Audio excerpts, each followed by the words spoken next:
Hey guys, tonight we're dining at one of our go-to places, Bugsy and Meyer Steakhouse inside the Flamingo.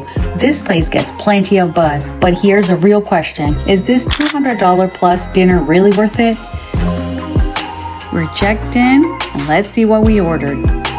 First up, a cocktail called Prisoner of Love. We definitely recommend it. It's smooth, balanced, and the perfect way to start the night. For our appetizer, we went with the calamari, served with both marinara and ranch. Crispy, tender, and packed with flavor. Next, we get our dinner started with my favorite, a Caesar salad.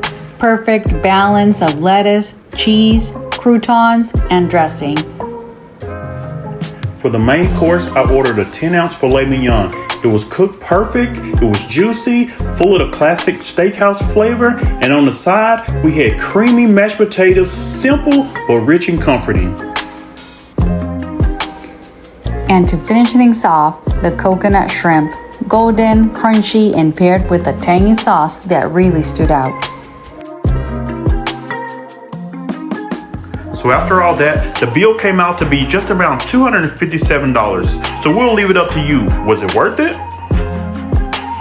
For us, yes. The service, the ambiance, and of course the food was delicious. This is definitely one of our go-to steakhouses in Las Vegas. If you're ever in town, you should hit the Flamingo up and try it out.